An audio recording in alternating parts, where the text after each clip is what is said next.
a little bit more about my life and my family and my personal situation is that my grandparents on both sides were actually the best of friends. And my parents grew up together. And so that's how they met and got married. But my story is significantly different from most of the ones that I've heard for a couple of reasons. So the first thing is that I have a lot of family members that are elders, including my father, but my father has been disfellowshipped 4 times. I find it fascinating. This is one of the reasons that I've actually started watching these videos in the first place was that the sort of the end of my trying to hold out an olive branch and help my father actually was a wake up call that you can't you can't, and this is not for every single person, but for the most part it's almost impossible for someone who has left the cult to have any type of relationship with someone that is an elder or a pioneer or that has any type of position in the organization because their whole entire method is to convert you or to get you to come back or to try and convince you that you've made a mistake. Uh, it's been an unbelievable process for me. I know that I speak very strongly and very thoroughly about where I am today, but let me just tell you that it hasn't been a straight line for me. I have I've helped my family out many times, as I mentioned, because I am the most successful person in my family. I was able to get my education, and I've studied quite a lot of disciplines. I've gone to school for a good deal of my life, and even once I was in my career, I kept taking classes and getting certifications and getting degrees. So I never stopped, and I think that was one of the things that helped me to keep awakening. I don't think there's just one time that you become awake. I think you continue to wake up.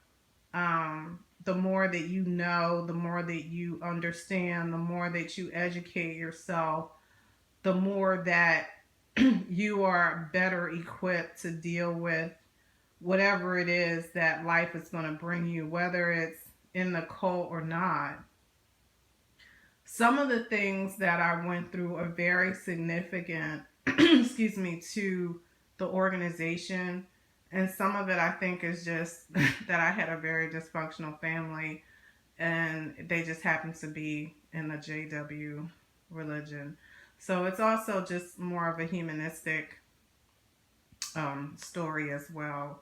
So I never questioned being a witness for the first 13 years of my life. I did exactly what I was told. I went out in field service. I went to the Kingdom Hall 3 times a week.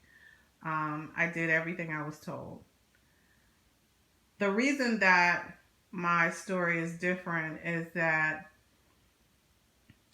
although I have to hide my identity a bit, and that's just because of my career, I also there's some things that I have to be careful about how I frame some of the things that have happened to me, and it's simply because I don't want to get too distracted on some of the components of my life.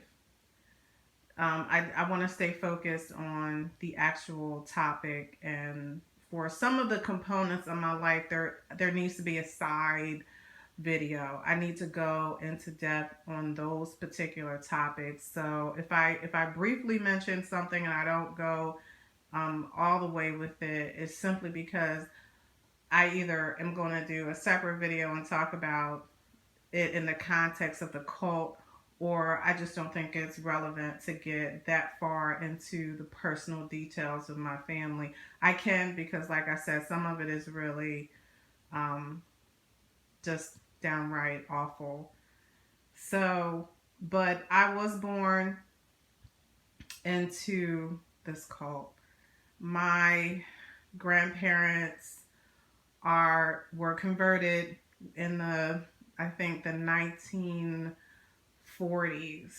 I actually was interested in how my grandparents were converted, because both my grandparents have similar backgrounds in that they came from the deep south. And around that time, my family is African American, Afro Hispanic, and around that time that they were recruited, it was a very different time in the United States. African American people did not have the freedoms and the rights that they do today. And it's really interesting. I was doing research for something completely unrelated to the Jehovah Witness religion. However, I did do graduate work in world religions.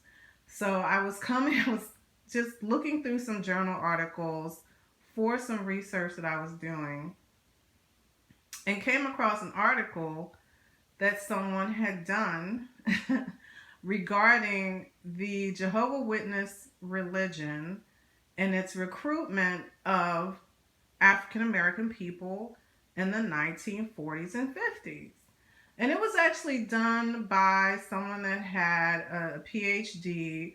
And from what I'm reading is that his interest was that this touched his life. But what was interesting to me was his talking about all of the research that he had done on the special recruitment that this cult had done to go after poor black people. And so what they were doing was they were promising a different existence than what they were feeling in the society at large. And for a lot of poor, uneducated African American people during that time, it worked. If you look at the numbers of the African Americans, Afro Hispanics that were recruited during the 1950s and 60s, it's huge. Where I lived, in the area that I lived, there were, even at the national conventions, I saw nothing but African American people.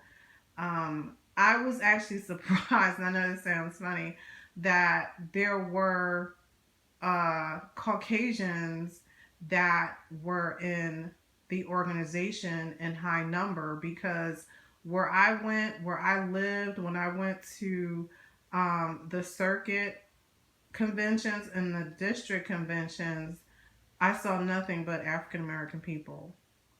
So there's a huge segment that was recruited.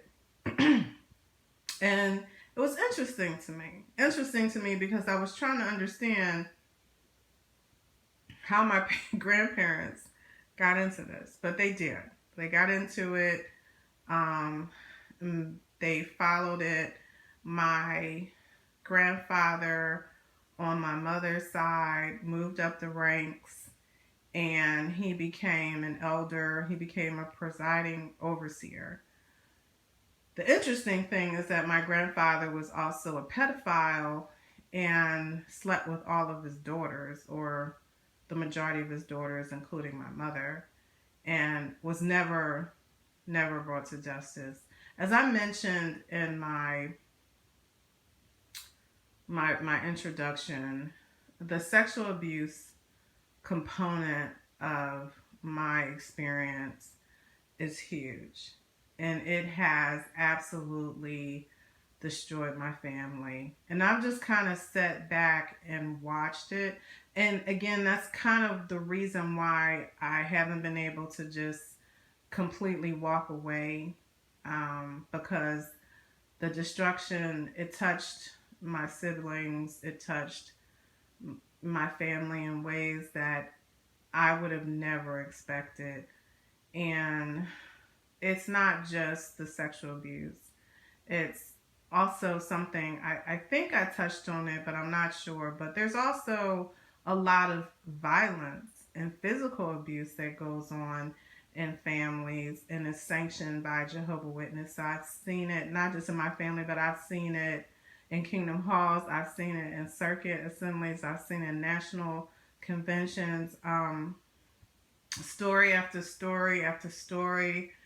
I it's been brutal, even me. So there's a lot of physical violence, a lot of beating of wives, a lot of alcoholism that goes on in the cult that is excused. And it's really interesting to me that um, that a lot of the people that walk around and have high positions are people that have done things that they try to teach is out there in the world. So by the time I was like 13, 14, I realized that what they were preaching in the Kingdom Hall, and I love the word love bomb, because I think people that are on the outside looking in, or they actually come to hear a meeting or two, they get that love bomb. They get that love bomb, and they don't really understand just the inner workings of the group and all of the dirty secrets that go on. My father's father has also been disfellowshipped 4 times.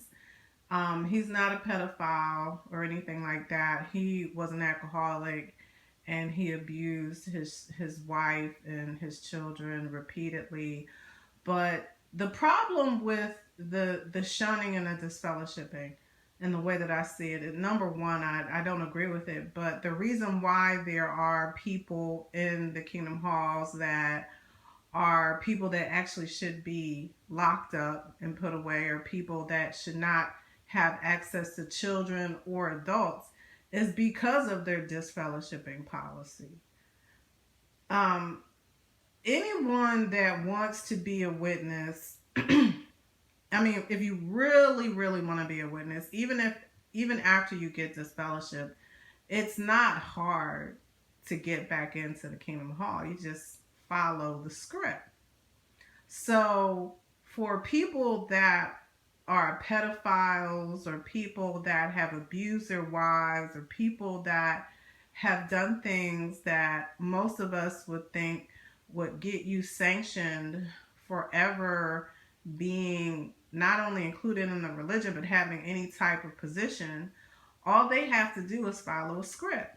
So you have sociopaths, you have people that have, you know, just all kinds of issues that, unfortunately, these are the type of people that will actually follow a script, come to the meetings, and as soon as the elders, who are 98% of the time uneducated and unqualified, will make decisions to bring them back into the Kingdom Hall. And that's what happened to my grandfather. So I also have this other part of my life that I have to mention before I just get into my own story in a little bit more detail. So the other part of my story is that my father was not a witness when I was a kid. He had been disfellowshipped. And my father also was in the military. So he had been disfellowshipped. He had joined the military. My father also had a mistress. So my father, even though he was born and raised in the Kingdom Hall, he had left. He had, was, out in the world. He was doing his thing. and my mother was feeling the brunt of it. So suffice to say, my upbringing with my brother, who I'm dedicating all of this to. My brother is someone who meant the world to me, and he's no longer with us. And I think a lot of the struggles that he had to do with this cult and the things that we went through. So I didn't mention that in my introduction, but one of the biggest reasons that I'm motivated to do this is not just for my brother that's deceased, but for my other siblings who have all suffered because of this cult. And like I said, it has destroyed my family in ways that it's very difficult to talk about. Even sitting here giving these videos, it's difficult because you would literally have to know my life inside and out to understand just how deep the damage has been. But nonetheless, excuse me, I feel obligated to talk about it because if I can help one person that has actually suffered some of the things that I have, I feel like I've done something right in my life. So my mother still went to the Kingdom Hall, and my mother still raised us, even though my father was out there living his life and doing what he wanted. My father was also physically abusive to my mother. He used to beat her. He was awful. He used to drink. He wouldn't come home for days at a time. And his parents were upset. My grandparents were upset. So my mother did not get any help in terms of, social service, which is a big deal for me. When you have emotional issues like, things where your family's falling apart, you have people in the Kingdom Hall that are not educated. Most of them don't barely have high school diplomas. And although they might have theocratic training, they don't have any training in human behavior. They don't have any training in helping people deal with the types of issues that a lot of people have that are in the Jehovah Witness religion. And here's the reason why: because they go after a certain type of person. As I mentioned, they went after poor African American and Afro Hispanic and Hispanic people that were disenfranchised at the time and promised them this wonderful environment where race wouldn't be an issue and everyone would be treated the same, and you would be able to get positions of authority where in the society that they were in at the time, they were treated like second class citizens. So you have people that they have this idea of themselves that is actually not accurate. And then you're training people to be no part of the world.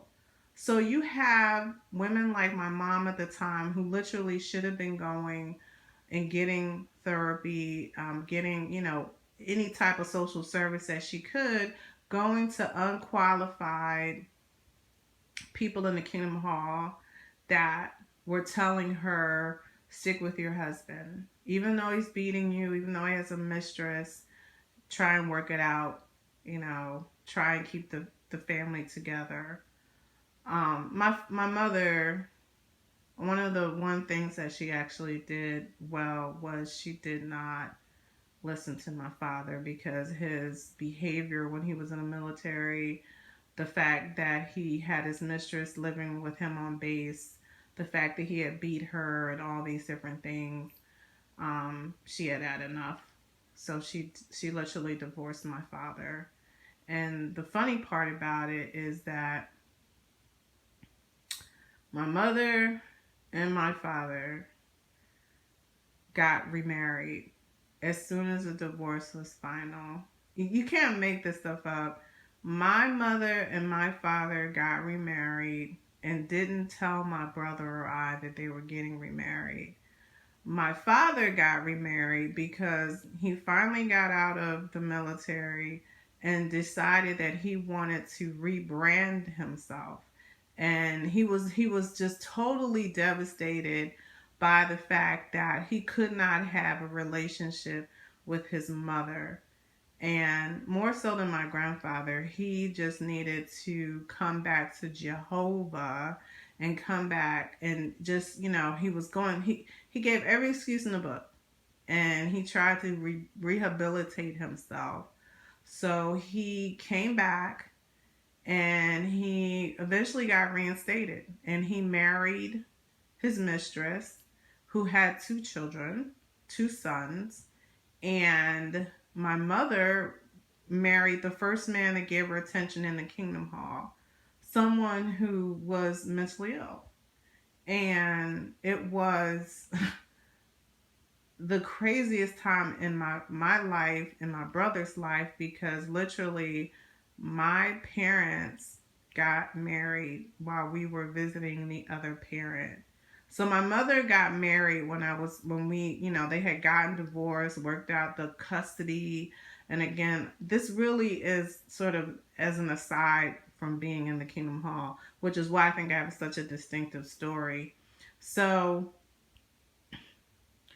my parents get divorced, they work out the child custody, and we are to see our parent, my father, on the weekends. So my father picks us up, takes us to where he is living, doesn't tell us anything other than we're going to be spending the weekends with him now. And he opens the door and he says, "Oh, I've gotten married to this woman. She's your stepmother, and these are your two stepbrothers." So didn't know the woman, had never met her, and my dad married her. My mother, so my dad had been getting us for maybe 3 or 4 months, and then my mother decides to get married while we're visiting my father. On top of that, she had gotten pregnant and was put on private reproof. And that's just there's a lot of hypocrisy and disfellowshipping and private reproof and public reproof. Um, it I've just heard so many stories because, like I said, my grandfather was presiding overseer, and he was the worst kind of presiding overseer. He would tell the business of everybody, which is one of the reasons that I started to wake up, because I started to hear all these ridiculously insane stories about families that would be in the Kingdom Hall.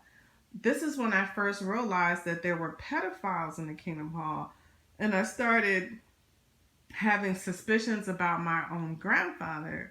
But I also realized there's a lot of political maneuvering, and what I mean by that is there are people in the Kingdom Hall that make mistakes and they're handled internally. And it really depends on the congregation, and it depends on how they are seen in the congregation, and it depends on a lot of things. But do not believe for a second that it is a one size fits all type thing. It depends. I mean, there are things that are 100%, but I've seen people who had sex and just gotten privately reproved. And the private reproof lasted a month. I've seen people who didn't even get that. So it depends. But yes, it's a lot of the interpretations of the rules are absolutely ridiculous. And I think a lot of it has to do with the way that it's interpreted in Kingdom Halls. Like I've been affiliated when I was a witness with 5 different congregations. And I actually, one of the videos that I want to do down the line is I've actually realized that depending on the makeup of the congregation and where it's located, that it's almost like a separate sect going on. Some congregations are much more conservative. Some of the things that I've seen just visiting congregation have been scary. Their interpretation of the length of a skirt, the way a woman wears her hair, and then other congregations have been much more permissive and much more laid back. But the scary part is the amount of control that these groups have in people's lives. It goes beyond just the doctrine. They're invasive, they're hypocritical, and as I got older, I started to see the problems in the doctrine. One of the things that kept me being a Jehovah's Witness and wanting to be a Jehovah's Witness is the fear of dying in Armageddon. That to me was the forefront. I wanted to live forever in a paradise on earth. And that was drilled into my head since the time I was a kid. So even though I saw things that didn't make sense, I had absolutely no doubt in my mind that this was the only way that I was going to make it. So it would have been like if you would have told me that I would not have been a witness when I was like 14, I would have laughed at you.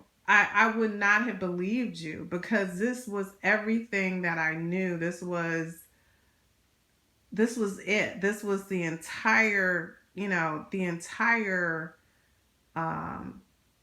part of my life. There was no way that that I could ever imagine being anything but a witness. And I think, when I talk to people sometimes, there was a few times I've had conversations, debates back in the early days when I first left the cult, and I would run into some family members that wanted to debate me. And I'm a very good debater. One thing that I always did was excel academically. Even in school, I went to some of the top schools in the country. So, and I was always in the library. So I think being an avid reader, being very, very smart, I was, tested off the scales when I was a kid. So that actually helped me a lot to actually have access to things. But when I talk to people about how they made up their mind to just be in this belief system, I think it's because, they didn't have access to education. They didn't know that they had, options. And that was one thing that I actually found comforting is that I didn't just read the literature. I didn't just follow what they said in the publications. So, but I remember coming across a diary I kept when I was 15 years old, and at 15 is a big time for me because I remember when I first allowed myself to consider that what they're saying about dying in Armageddon was not true. But again, it was like, saying what I heard my family members argue with me about is that, yes, some of the things you're mentioning may be true. Because I'm a really good debater. It's very hard to even sustain a point against me because I try to be as thorough and educated as I can. I really don't talk off the cuff when it comes to facts. So I'm debating with my family members, and not able to sustain a point. I'm talking about the doctrine that's false. I'm talking about the change in doctrine. And so the bottom line that they said to me was that, yes, we know that the Jehovah Witness religion has issues, but out of all the religions in the world, this is the best one. And you better get up under it, even because human beings are imperfect. So what else? What are you going to do if you're not a part of this? And I think that that is what a lot of people tell themselves. What a lot of people that are in that cult tell themselves. Because it's no way you can keep defending facts. This cult has falsely predicted the end of the world at least 4 times. It is an apocalyptic cult. One of the forefronts, one of the cornerstones of this cult is predicting the end of the world.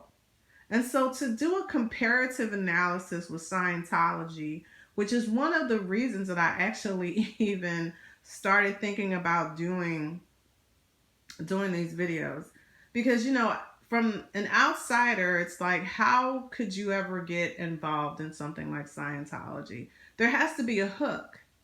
There has to be something that gets people. So they're like, would you like a personality test? And that's pretty interesting, because I know people that have even fallen for that, because they're like, oh, I was having a bad day. I passed these people on the street and they said, we'll give you a free personality test. They give you a free personality test and they're like, oh, it seems like you have issues with your anger or issues with not being happy. And we'd like to offer you this class that we have for you to take. So that's the hook. So let's compare it to the Jehovah Witness cult. How do they get people to even consider coming into this?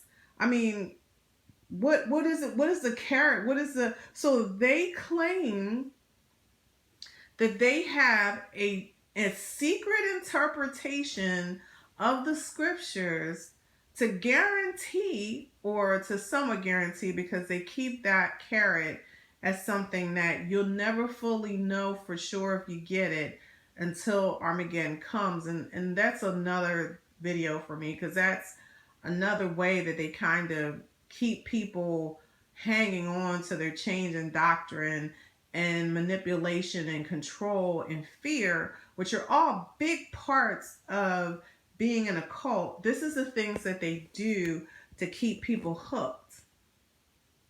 So they tell you that they have figured out a way for you to survive Armageddon. Not only that, they have figured out how you're going to live forever.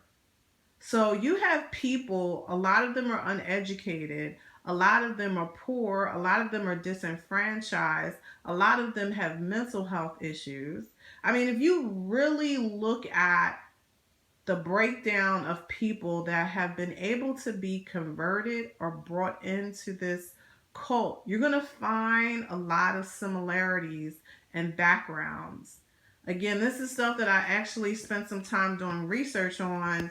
And again, there's a lot of people out there, JW Facts, a lot of research that I've actually, when I actually had the time and I looked at some of the websites that they have, I was actually surprised to see some of the things that I came across like years and years ago, which was just amazing to me. So the hook, the fear, that even when you start questioning some of the things that they're saying, is that you don't want to lose your ticket to being saved from destruction.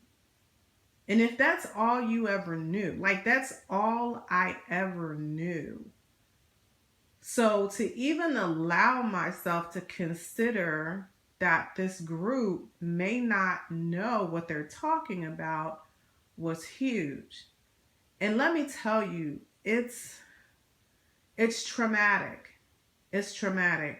I want to tell you that it took me 10 years to stop having Armageddon nightmares. 10 years. I knew it was not the truth. I knew I had already studied cults. I talked about having a journalism background, but I also have a background in human behavior. I have multiple degrees in it. I worked in the field before, I definitely hit the ground running. So I was so just completely compelled to push myself as far as I can go with my education because I felt that that was my ticket to being able to have freedom in my own life. I figured that out and I'm so glad that I did. So I was 15 years old and I remember like it was yesterday. I was trying to go to sleep and I just had such a dysfunctional family at that point. My parents were just terrible in terms of how they were dealing with the divorce and being remarried. My step parents were not good people, and my father, even though he had got reinstated and married his mistress, had been disfellowshipped again. It was just, and then had gotten reinstated and got disfellowshipped again. So it was hard. It was hard for the kids that were caught in the crossfire. And I think sometimes my brother and I overcompensated because of my father. I think we overcompensated to make it seem like we were very spiritual and that we were just totally into the religion and that, we did more than we could to prove that because of my father having all these issues. And I think about it now, and it definitely tore my brother up in ways that I didn't realize until we got to be adults. And we had a lot of conversations about it. And it was heartbreaking. It was heartbreaking. Just absolutely heartbreaking for me. Um, So I was trying to go to sleep, and I remember waking up and thinking, what if Armageddon really isn't going to happen? And I was scared to death. Like, I remember shaking, but it was like the first time that I felt like demons were going to attack me, and there's a whole component of like esoteric knowledge that has been misapplied. I think people don't realize there's so much misinformation, disinformation that is that is just flagrant throughout this organization. I don't even know. I mean, I have some theories. Like I believe that at the governing body level, they actually know what they're doing because once you actually start studying some of this secret knowledge and stuff that's going on in the occult and secret societies, and you start studying some of the hidden stuff, and you realize that all of these, Seventh day Adventists, Russell, all these people were Masons. And a lot of the stuff that they're doing is based on the Masonry and like the Kingdom Hall, Mason, Masonic Hall. I mean, there's a lot of things that people are being taught and they don't even realize why they're being taught those things or where it's coming from because they don't understand the basis. It's like someone being a Buddhist and not realizing that Buddhism came about from Hinduism. If you don't understand Hinduism, you can't understand completely Buddhism. So it's like if you don't understand Masons, you're not going to fully understand Jehovah's Witnesses or Seventh day Adventists, or because you're not going to understand where a lot of their beliefs came from, even though they tried to act like it was a reactionary belief. There's a lot of things that they believe that they're they're framing it in a way to make people think that, they're doing stuff for the sake of the religion when actually you're not. So, but that's a side point. So my baptism, and again, overcompensating for my father, my baptism was controversial. And without going into a lot of details about it, it was a very controversial time for me. But in hindsight, I really should not have gotten baptized, but I did. I got baptized when I was 16 years old. And I sort of did it in defiance more than anything. But my brother got baptized when I believe he was 15. And I got baptized when I was 16. By the time I was 17 years old, I realized that this was a complete lie. I really don't think that people should be baptized before they're 18 years old. My 16, my 17, my year 17 was huge for me. When I started working outside of school, I've been working for a long time, but I mean, this was the first time I was actually able to work outside of my family. And I started, doing a lot more research and talking to people. That's when I started to see things that couldn't be hidden any further. The pedophilia came up. That was a huge deal for me. Not only that, by that time, it was very apparent to me how women were viewed in this organization, and I totally disagree with it. I mean, like totally. I'm a womanist, and I totally don't agree with the way that women are treated in this cult. They are treated as second class citizens. It is ridiculous. It's terrible. I can't even put into words. I also don't believe in blood the blood doctrine. It's changed a few times, and I think knowing that people have died before they made these changes was a huge deal for me. Um, the biggest issue that I had, even though it kind of sounds trite, is the fact that I couldn't pick my friends. I did not want to just have to associate with people that were in this cult. I wanted to be able to make the decision to like who I wanted to like, because I found that there were a lot of people that were witnesses that lived double lives that were my age, or they were repressed, or they were overly self righteous, and they were sanctimonious, and they were being preachy, and a lot of them just seemed very weird and almost dysfunctional. And I honestly think that some of it is a part of the group dynamics. I think it makes people a little bit antisocial or super righteous, almost to the point where you're like, yeah, I just want to deal with somebody normal. Like I just want to, be able to go to the movies without you talking about, there's a demon in the movie, or there's a demon, there's, the store we're going to might have demons in it. I mean, like after a while, it gets to be old. Or there's people it's a very cliquey organization. Is a lot of inner group things that came out, and I by the time I was 17, I just had enough of it. There was also some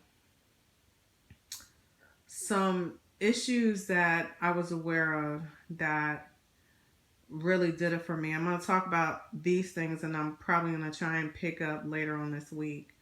There was a girl, a young woman. She was a teenager that I knew.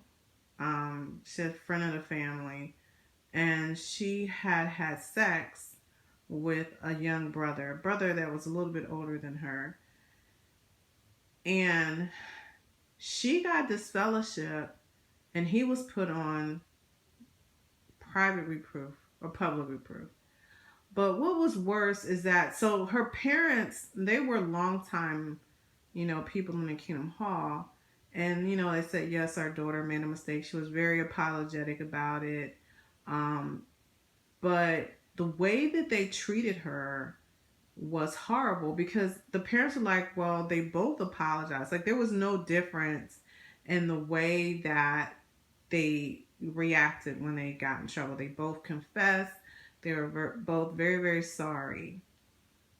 But what happened is that there were two elders that said that they felt that she was more at fault because she wore high heels, and on two or three occasions she wore short skirts.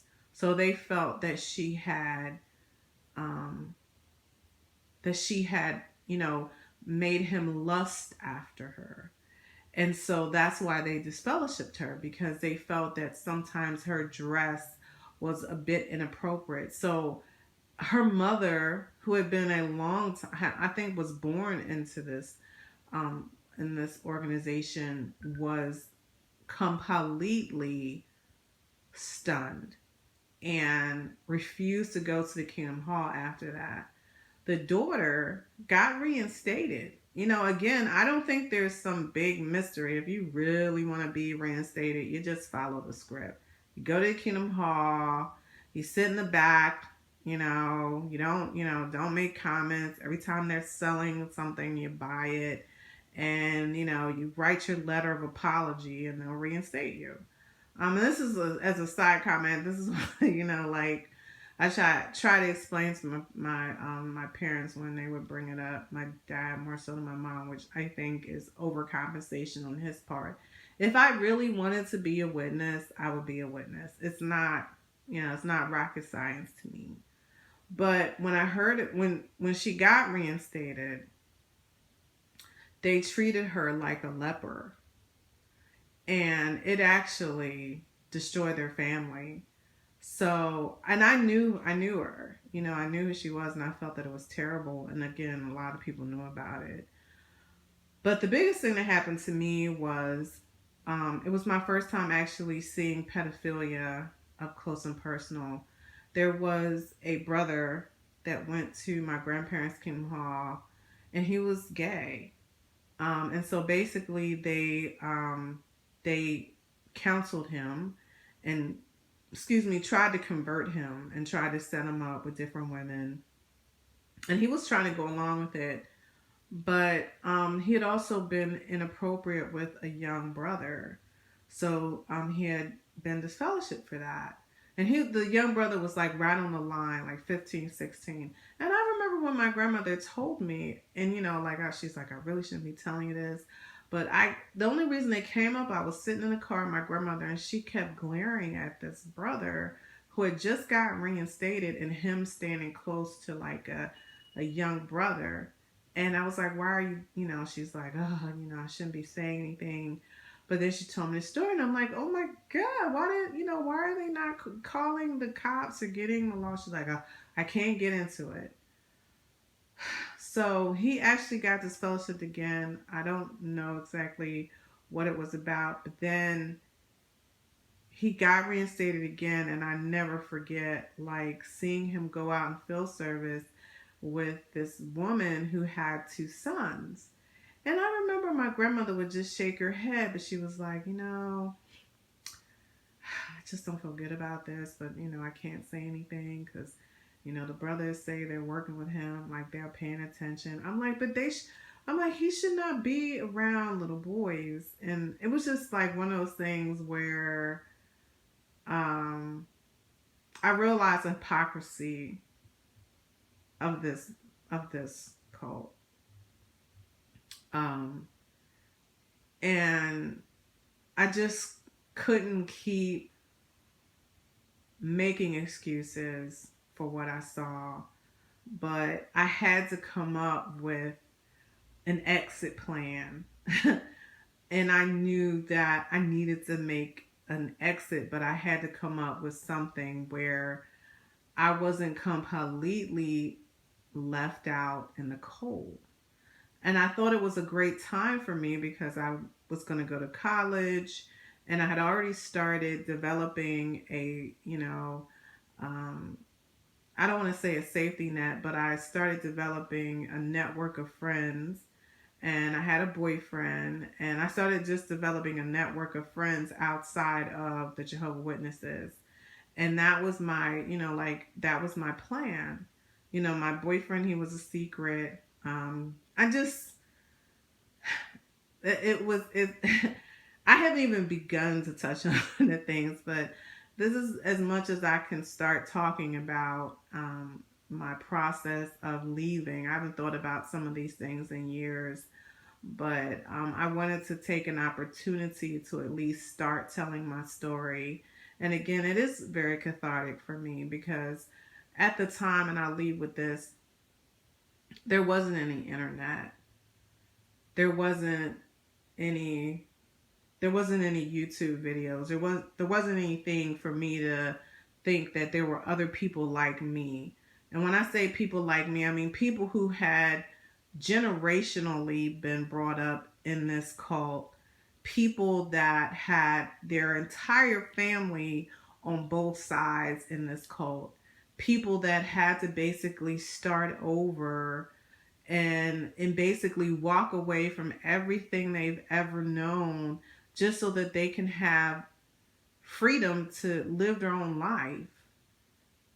I didn't, like, it's great that we have those things now, that those things exist now, because I'm gonna tell you something. At the time, I didn't think any of that was available. So I'm really glad that I'm still here, that I still have a lot to talk about and a lot of things to say. There's some subjects that are more I'm more passionate about because of how it has affected me.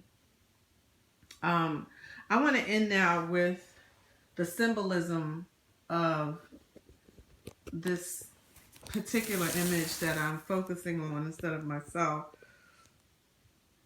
It's a butterfly.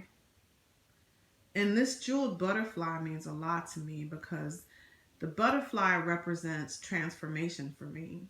It represents the final stage of growth. Although I think we continue to grow and we continue to transform throughout our lives.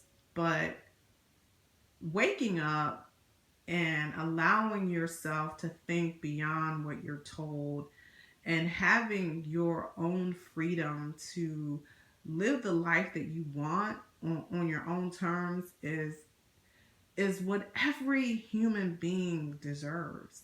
No one should sit there and make you feel guilty. No one should sit there and manipulate you to make you feel like you have to make choices that you don't like, that you don't agree with, just to appease other people. I had no idea what I was getting involved in. When I finally left the religion, when I left this cult, what I went through, if I would have known that that's what I was joining, I would have never got involved in it in the first place. And I'll go through that part of it later on this week or next week when I get some time. But again, I'm a butterfly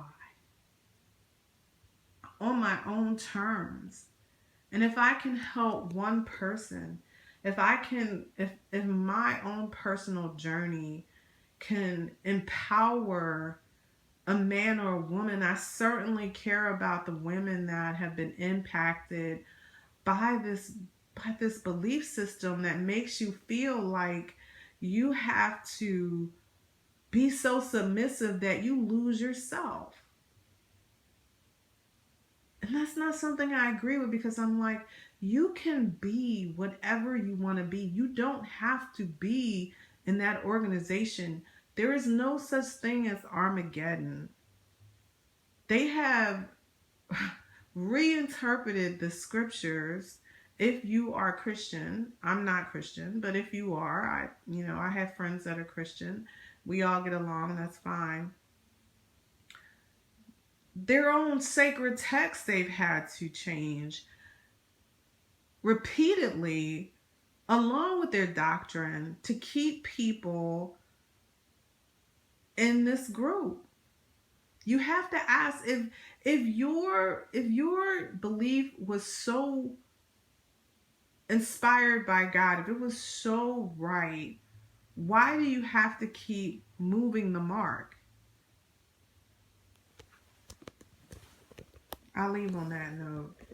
I thank you so much for listening to my story again. And I wasn't sure how many people would actually want to hear me because I don't I don't show my face, and I think I mentioned in my introduction, but I will say it one more time.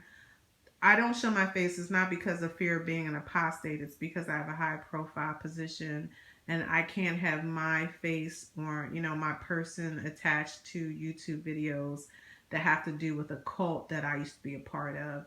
But it doesn't mean that I have to be silent. I can still give my testimony. I can still do my part to help people. And I will continue to do that. I do think that I have some very significant things to talk about, some significant, distinctions in my story that I know will touch someone somewhere. I know that people probably have even more, dynamic stories than I do, but if you have a story, share it. If you can't show your face, don't. But I think the more that we add to this movement, we're freeing minds, we're freeing people, and that's the most important thing. You are free, and never let anyone make you think that you're not. On that note, thank you so much for listening to me, and I hope you stay tuned for my next video. Thank you. Have a good rest of your day.